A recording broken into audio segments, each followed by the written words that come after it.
রাজ্জাক কবরী এবং রাজাক শাবানা। কবরী আন্টির সাথে তো মার্ভেলাস একটা পেয়ার ছিলেন, তো ন্যাচারাল একদম ম্যাচ করতো।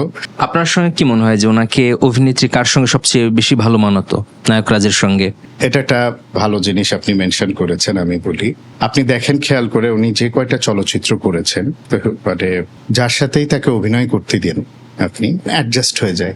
সেটা তার ইয়াং বয়সের কাজগুলা হোক, মাঝ বয়সের কাজগুলা হোক, পরের দিকে এসে যখন তিনি ক্যারেক্টার আর্টিস্ট হয়ে গেলেন, যাদের সাথেই তার কো আর্টিস্ট যারা ছিলেন অভিনয় করেছেন, আপনি দেখেন সুন্দর মতো স্যুট করে যেত।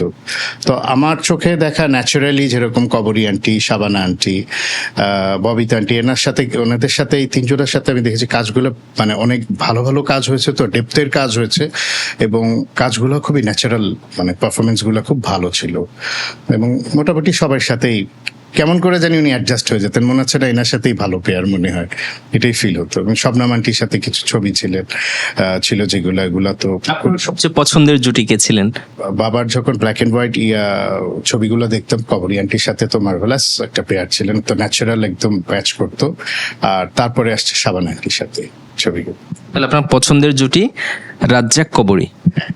রাজ্জাক কবরী এবং রাজাক শাবানা, এই দুই জুটি মানে খুব, ছবিগুলোও সেরকম হয়েছে অ্যাকচুয়ালি, মানুষ না ভোলার মতো, মানে এরকম টাইপের ছবি ডেফিনেটলি। তো এইটাই মানে এই দুই আমার কাছে বেস্ট মনে হয়, তারপরে তো বাকিরা আছে।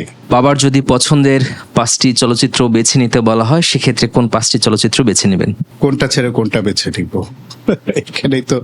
তবে আমার সবসময় ভাল লাগে বদনাম ছবিটা, ভাল লাগে রংবাজ, ভাল লাগে বেঈমান ছবিটা, ভাল লাগে সৎ ভাই, তারপরে দর্পচূর্ণ খুব প্রিয় একটা ছবি।